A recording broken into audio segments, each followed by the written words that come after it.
Hai, Assalamualaikum warahmatullahi wabarakatuh. Kembali lagi ke video saya. Pada video kali ini, kita akan membahas mengenai klasifikasi tanah.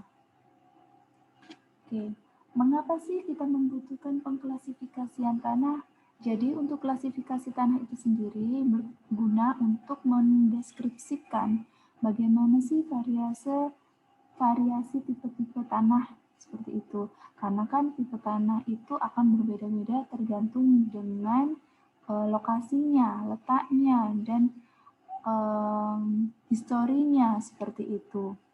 Nah, nanti untuk pengklasifikasian tanah ini, semua properti tanah itu akan dibagi dalam groups atau subgroup. Nah, persyaratan umum dalam klasifikasi tanah adalah berasal dari studi ilmiah, gitu ya, dari metode ilmiah. Kemudian yang kedua adalah dilakukan secara sederhana. Yang ketiga adalah pengklasifikasian itu dilakukan secara visual dan manual test. Jadi ada identifikasi secara visual atau melihat, kemudian melihat teksturnya serta dilakukan melalui tes di laboratorium seperti itu. Nah, selanjutnya describe certain engineering properties. Jadi mendeskripsikan properties teknik dari tanah itu sendiri. Yang selanjutnya adalah should be accepted to all engineers. Jadi harus sudah disetujui oleh teknisi di lapangan seperti itu. Jadi kalau misalkan pengklasifikasian tanah itu kita harus mengecek bagaimana sih kondisi di laboratorium ketika selesai diuji, kemudian kita lakukan pengolahan, kita cocokkan dengan kondisi di lapangan sehingga kita bisa menentukan klasifikasi tanah. Oke, next, various soil classification system. Ada beberapa sistem klasifikasi tanah. Kita bisa memakai ini sebagai acuan kita dalam pengklasifikasian tanah. Ada geologic soil classification system, agronomic soil classification system, textural soil classification system atau biasanya kita sebut USDA, American Association of State Highways Transportation Official System atau AASTO. Selanjutnya ada Unified Soil Classification System atau USGS. Selanjutnya ada American Society for Testing and Material System atau ASTM. Dan selanjutnya ada Federal Aviation Agency System atau FAA. Nah, biasanya di Indonesia itu sendiri kita memakai AASTO ataupun USGS. Sedangkan untuk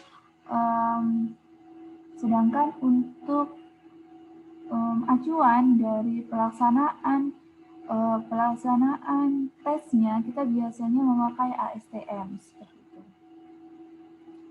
Nah, tujuan klasifikasi tanah ini adalah seperti tadi yang saya sebutkan, mengelompokkan tanah yang berbeda-beda tetapi memiliki sifat yang serupa ke dalam grup-grup dan subgrup. Nah, tujuan utamanya adalah untuk mendapatkan gambaran umum mengenai perilaku suatu tanah. Nah, dasar dari klasifikasi tanah itu sendiri ada dua, yakni yang pertama adalah uji plastisitas tanah atau konsistensi. Materinya sudah saya jelaskan sebelumnya. Kemudian yang kedua adalah ukuran butiran atau dari tes analisa saringan dan hidrometer test. Jadi kalau untuk analisa saringan dan hidrometer test ini sendiri tergantung dari ukuran butiran tanahnya. Oke. Beberapa tes laboratorium yang bisa kita lakukan adalah yang pertama tes ayakan atau tes saringan. Jadi untuk tes saringan ini sendiri, ayakan yang dipakai adalah ayakan US standar. Jadi standar dari Amerika, dasar pengujiannya adalah tergantung ukuran lubang ayakan. Oleh karena itu, dalam hal ini kita cukup memperhatikan mengenai ukuran butiran tanah, gitu ya. Oke, jadi di sini ada contoh saringan. Jadi ini adalah beberapa contoh saringan dengan diameter lubang yang berbeda-beda. Nah, yang bawah sendiri itu adalah pen ya, jadi pennya. Jadi yang kalau misalkan sudah lolos saringan nomor 200 atau yang paling bawah sendiri, dia akan tertahan di pen untuk bisa dilakukan tes hidrometer. Seperti itu. Nah, untuk gambar yang sebelah kanan ini adalah alat pengayak gitu ya. Ada berbagai macam model alat pengayak. Kita bisa melakukan ayakan secara manual, tetapi itu kurang efektif apabila kita melakukan untuk project gitu ya, karena kan memang kadang sampelnya itu volumenya lebih banyak seperti itu. Oke, ini adalah contoh tabel dalam pengolahan data dari analisa ayakan. Jadi di sini ada nomor ayakan. Jadi nomor ayakan itu adalah nomor 4 sampai 200, ditambah yang paling bawah sendiri adalah pennya. Kemudian di sini ada ukuran diameter lubang ayakan berdasarkan ada standarnya ya, seperti ini berdasarkan US standar. Jadi kalau nomor ayakan nomor 4, maka diameter lubangnya adalah 4,760 mm dan seterusnya. Kemudian di sini ada berat tanah yang tertahan di atas setiap ayakan. Jadi yang kalian uji adalah setiap ayakan itu akan menyaring butiran-butiran tanah. Nah, itulah yang kalian timbang. Dan di sini adalah yang dinampakkan berat tanah yang tertahan, gitu ya. Kemudian selanjutnya ada persentase berat tanah yang tertahan di atas tiap ayakan. Jadi di sini dicari prosentasenya. Jadi untuk yang berat tanah yang tertahan di atas tiap ayakan ini tadi di total, kemudian kalian cari prosentasenya. Dan selanjutnya kalian cari prosentase kumulatif dari tanah yang tertahan. Jadi ini sudah ada rumusnya ya, kalian tinggal mengikuti saja. Dan yang terakhir adalah prosentase butir tanah yang lolos lewat tiap ayakan. Jadi ini adalah prosentase butir yang lolos. Jadi ada yang tertahan, ada yang lolos. Oke. Next ada tes hidrometer. Nah, untuk penggunaan alat hidrometer ini, prinsip dasarnya adalah sedimentasi dari butiran tanah di dalam air. Nah, pada tes hidrometer ini yang dipakai adalah tanah yang tertahan di pen. Ya, tanah yang tertahan di pen. Biasanya kalau misalkan tanah yang tertahan di pen itu lebih dari 20%, kita lakukan hidrometer test. Tetapi kalau kurang dari 20%, kita biasanya tidak lakukan hidrometer test. Kita anggap tidak ada seperti itu. Karena di sini untuk hidrometer test sendiri adalah untuk mengidentifikasi butiran tanah halus. Nah, untuk hidrometer test sendiri ada faktor-faktor yang mempengaruhi kecepatan mengendap, yakni bentuk, ukuran, dan berat butiran tanah. Jadi yang dicek di sini adalah endapannya ya, endapannya.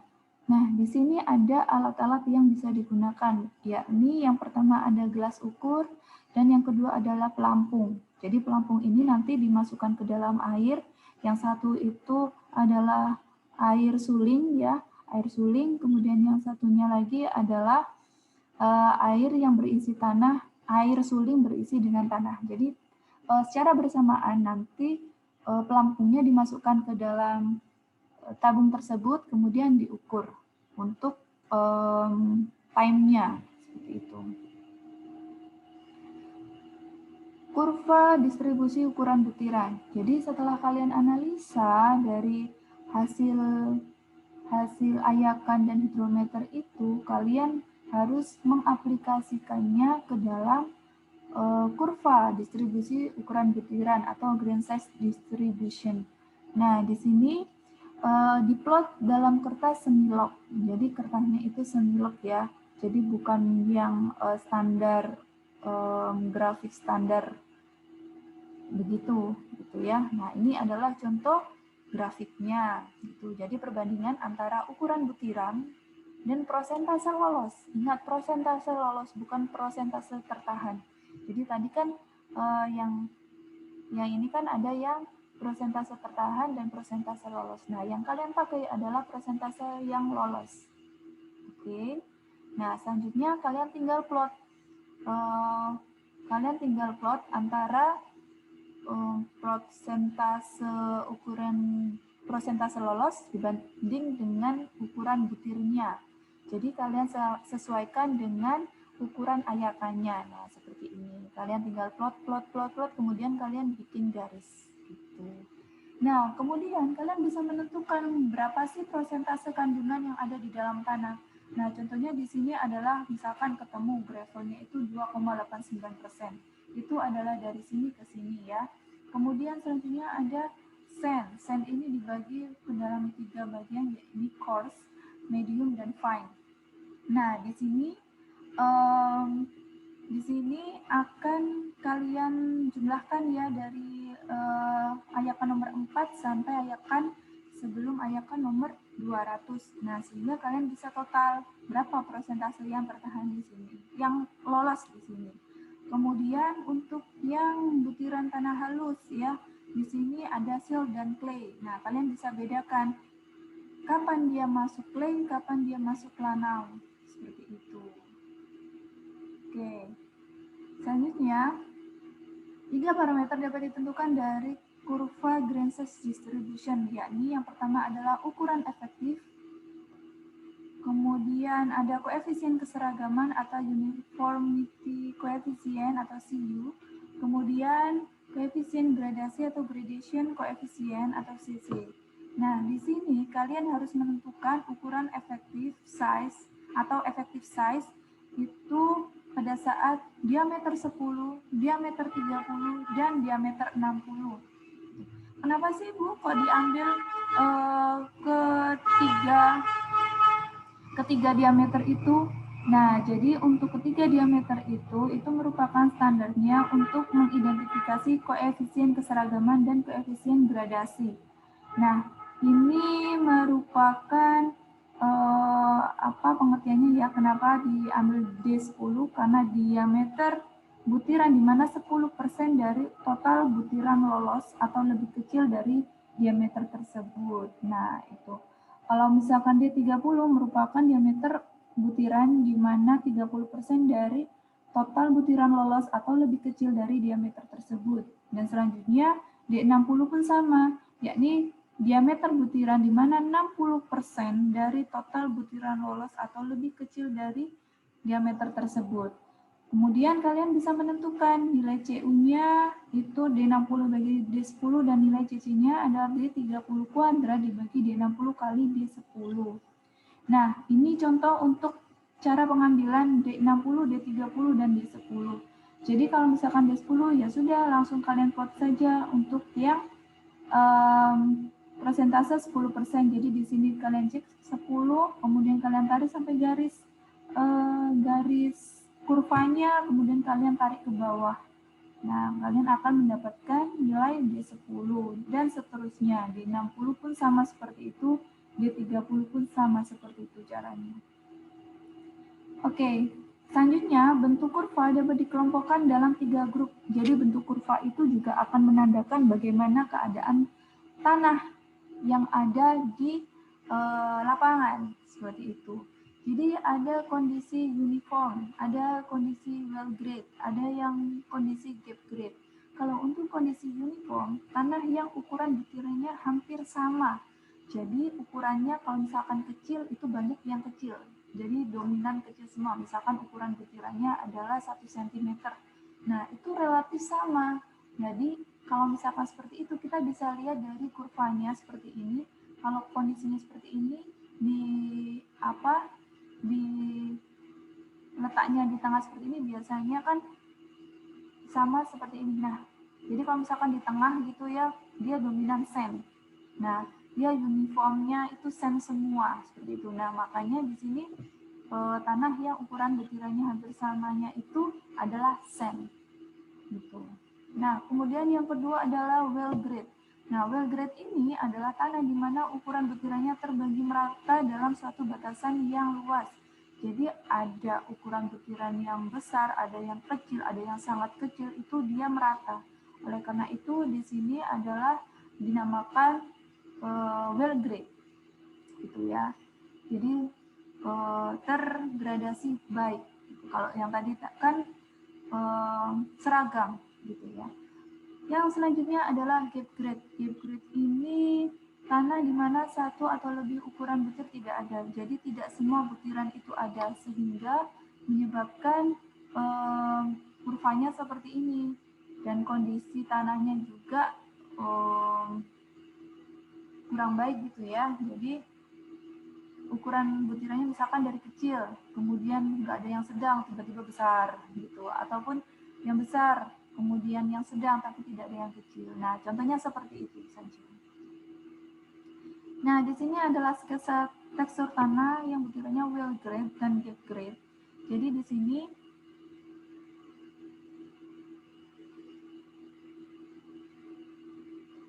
gap graded dan well graded ya. Jadi di sini untuk soil teksturnya itu kalau well graded soil itu seperti ini. Kalau well graded aja ada yang butirannya kecil, sedang dan besar.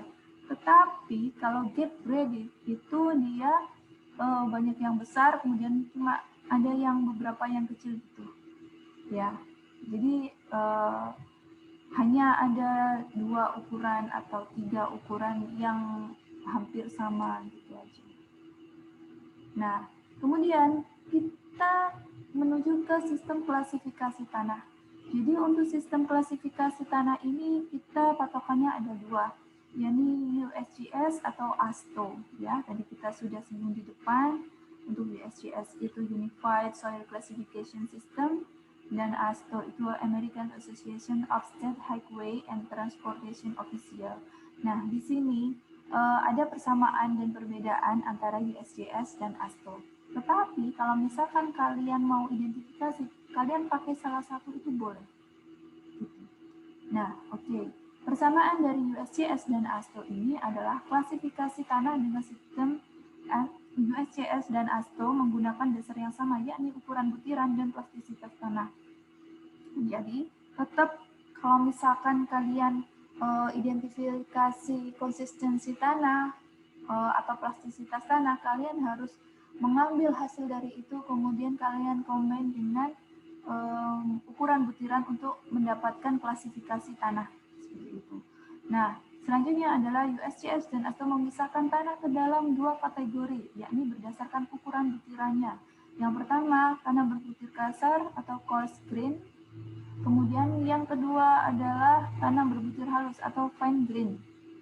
Oke, selanjutnya untuk perbedaan USGS dan ASTO di sini kalian bisa baca. Jadi perbedaannya tergantung pada tanah dikatakan berbutir kasar bila lolos ayakan nomor 200 kurang dari sama dengan 50%. Itu untuk yang USGS, dan yang ASTO adalah lolos ayakan nomor 200 kurang dari sama dengan 35%. Jadi ini berbeda di sini ya. Kemudian di sini juga ayakan yang dipakai untuk pemisah pasir dan kerikil juga beda. Kemudian tanah yang gravelly, sandy, silty, dan clay soil itu kalau di USGS dibedakan secara jelas dan untuk yang ASTO tidak dibedakan. Sedangkan untuk klasifikasi tanah organik, untuk ASTO tidak diberikan, sedangkan untuk USGS itu diberikan.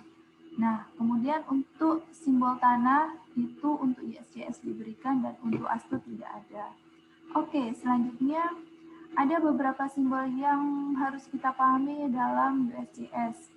Nah, di sini ada huruf pertama yang dipakai dalam USGS. Huruf pertama menggambarkan komponen utama dari tanah.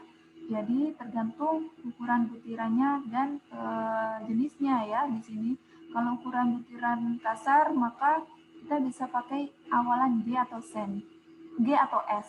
Jadi di sini kita langsung patokannya di istilahnya saja, jadi supaya lebih mudah gitu ya. Kalau G gravel, kalau S sand, kalau M silt, kemudian C clay, yang O organik, yang PT itu peat. Peat itu organik ya, tanah seperti tanah gambut gitu ya. Kalau peat itu gambut, kalau O organik gitu. Huruf kedua menggambarkan keadaan tanah yang bergradasi baik atau well graded, kemudian bergradasi jelek ada poorly graded atau P, kemudian ada yang lanau itu M, Kalau yang tercampur lempung atau pelempungan itu clay atau C, kemudian plastisitas rendah itu low plasticity, kemudian plastisitas tinggi yang high plasticity itu H. Gitu ya. Jadi di sini dibedakan ada artinya huruf pertama dan huruf kedua untuk USCS. Oke, next. Untuk sistem klasifikasi USCS, di sini kalian bisa menurut atau mengurutkan bagan ini. Jadi kalau misalkan kalian sudah menganalisa ayakan, kalian harus golongkan apakah dia itu kurang dari 50% lolos ayakan nomor 200 apakah lebih dari. Nah, kalau lebih dari 50% lolos ayakan nomor 200, maka kita bisa langsung cek bahwa ini masuk butiran tanah halus, yakni silt, organik, or clay. Tapi kalau misalkan kurang dari 50%, kalian harus bagi lagi. Kalian pisahkan, dia lolos ayakan nomor 4 ataukah lolos ayakan nomor 200 itu kondisinya seperti apa. Begitu. Sehingga selanjutnya kalian bisa masukkan apabila B ini B persen lebih dari D persen itu adalah gravel, sedangkan B persen kurang dari D persen itu adalah sand, gitu ya.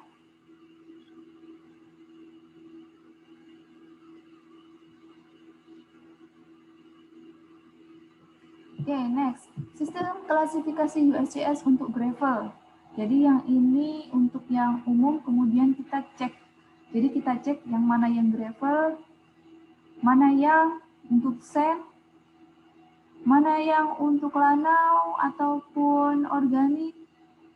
Nah, seperti itu. Jadi kalian harus menurut dari sini.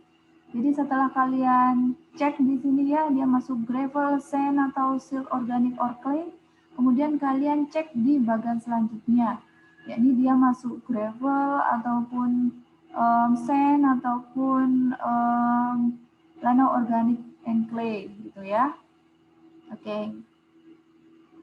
Nah, di sini kalian harus menurut dari bagian ini. Kalau misalkan dia pas itu lolos ya. Kalau pas itu lolos, jadi di sini adalah yang dicek adalah lolos ayakannya itu berapa persen gitu. Nah, selanjutnya kalian bisa cek nilai CU dan CC-nya. Makanya dari nilai CU dan CC harus kalian hitung. Ya, caranya sudah saya sebutkan tadi. Sehingga kalian bisa menentukan grup name-nya apa untuk yang di sini, untuk yang gravel gitu ya. Untuk yang sand itu juga sama, caranya seperti ini. Kemudian kalian harus melihat juga untuk mendapatkan grup name. Grup name itu sama seperti jenis tanahnya itu seperti apa. Misalkan di sini adalah grup simbolnya SC, berarti di sini adalah clay sand. Jadi lempung berpasir seperti itu. Oke, selanjutnya ini juga sama. Oke, selanjutnya di sini ada plasticity chart for USGS. Jadi di sini adalah kalau misalkan kalian mau mengidentifikasi dengan sistem USGS, maka kalian harus mengplot di dalam grafik plastisitas tanah. Nah, di sini kalian di sini ada hubungan antara LL liquid limit dengan plasticity index. Jadi kalian cek nilai plastisitas tanahnya, kemudian kalian plot di sini, gitu ya. Oke, di sini untuk persamaan garisnya adalah PI sama dengan 0,73, LL min 20. Jadi untuk garis A ini align ini ya, itu adalah PI sama dengan 0,73 kali LL min 20 untuk mendapatkan align-nya ini. Gitu. Nah, selanjutnya kalian bisa plot letak tanah kalian itu di mana. Gitu. Nah, di sini selanjutnya adalah klasifikasi USGS yang tadi sama seperti yang gravel dan sand tadi ya. Jadi di sini kalian cek kondisinya bagaimana. Oke, saya tambahkan lagi. Jadi kalau untuk plasticity chart itu hanya untuk tanah lempung, ya, tanah lempung ataupun tanah lanau. Jadi tanah yang berbutir halus. Kenapa? Karena yang punya plastisitas itu hanya tanah berbutir halus, seperti yang pernah saya jelaskan sebelumnya, gitu, ya. Oke. Selanjutnya adalah sistem klasifikasi tanah ASTO. Jadi untuk sistem klasifikasi tanah ASTO itu langsung kalian melihat bagan ini. Nah, jadi mulai dari hasil dari ayakan, kemudian kalian langsung klasifikasikan sesuai dengan bagan ini. Gitu. Tetap ya, kita memerlukan nilai LL atau nilai plastisitas tanah serta nilai ayakan gitu. Sehingga kalau dalam klasifikasi ASTO ini, kalau kalian lihat di sini adalah ketika sampai di poin yang ini itu ada nilai PI dan nilai LL yang diidentifikasi gitu. Sehingga nanti langsung ada simbol-simbol ini yang menunjukkan klasifikasi tanahnya itu seperti apa, jenis tanahnya seperti apa, gitu. Nah, oke, selanjutnya ada LLR atau liquid limit ratio. Jadi LLR ini digunakan untuk mengetahui bagaimana sih rasio batas kecairan dari tanah itu sendiri. Di mana LLR itu didapatkan dari harga LL tanah yang di oven atau dikeringkan dibagi dengan LL tanah natural atau kondisi alami belum di oven gitu ya, belum dikeringkan. Nah, di sini untuk pit itu sendiri merupakan tanah gambut di mana tanah gambut ini tanah organik yang kandungan organiknya lebih dari sama dengan 75%. Jadi persentase kadar organiknya itu lebih dari 75%.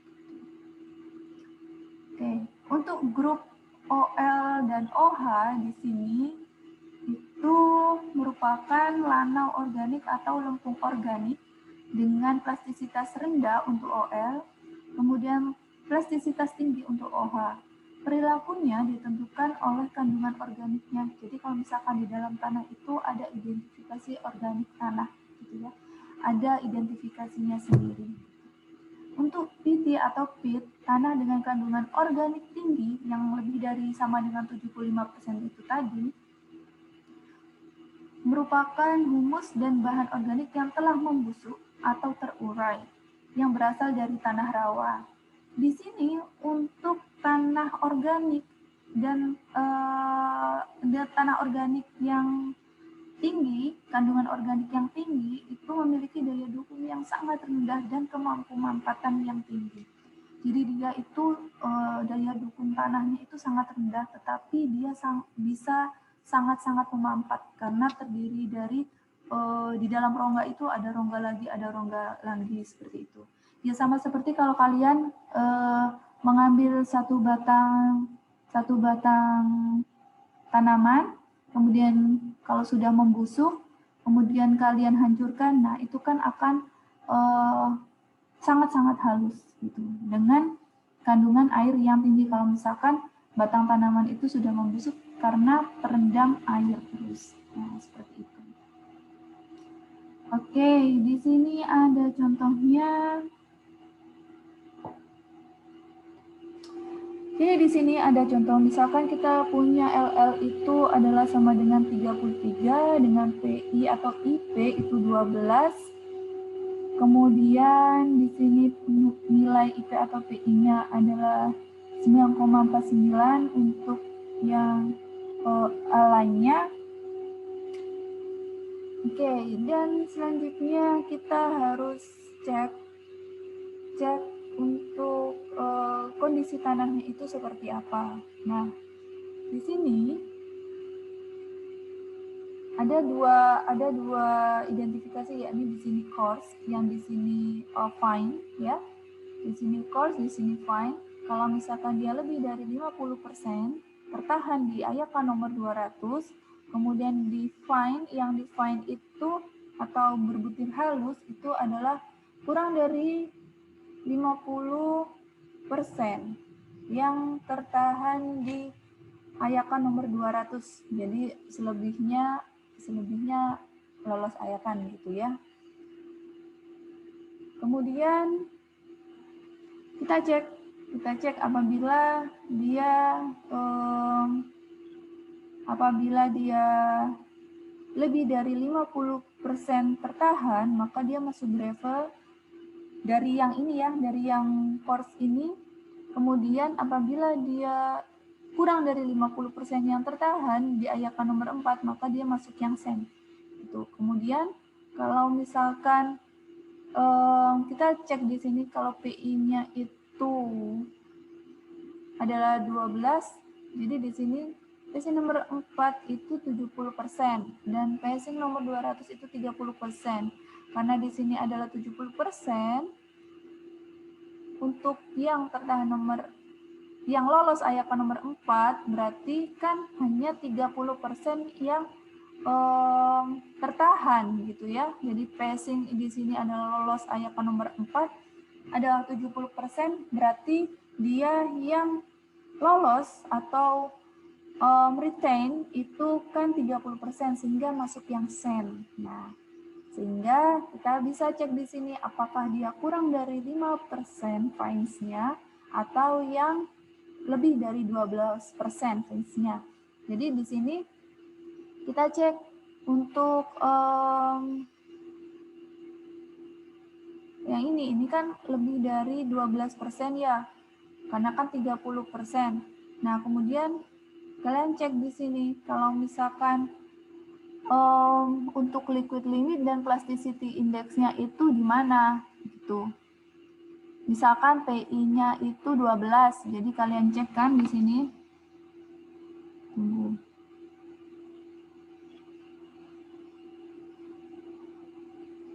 Jadi kalau misalkan di sini 12 ya, misalkan di sini ya 12. Oke. Kemudian liquid limitnya adalah 33 di sini. Nah, tuh. Nah, sehingga dia kurang lebih di bawah align. Ya, di bawah align.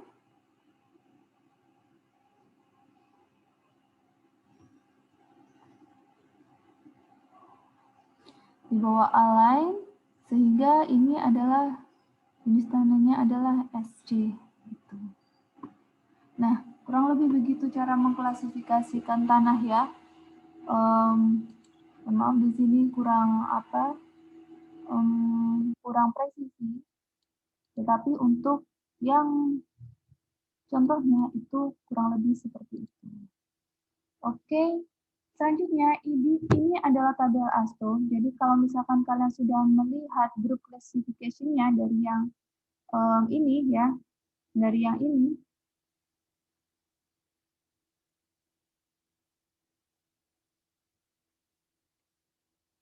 Dari yang ini. Nah, itu kalian bisa langsung ke cek yang tabel ASTO. Nah, untuk tabel ASTO sendiri ini kalian harus cek dulu untuk grup classification-nya dapatnya apa, kemudian kalian cek persentase lolosnya itu berapa, kemudian kalian bisa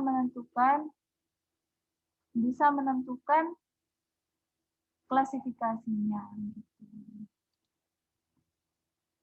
Nah, ini lanjutannya ya, kalian bisa cek sendiri. Oke. Baik, itu saja yang bisa saya sampaikan dalam video kali ini tentang klasifikasi tanah. Semoga bermanfaat. Sampai ketemu di video saya selanjutnya. Terima kasih. Wassalamualaikum warahmatullahi wabarakatuh.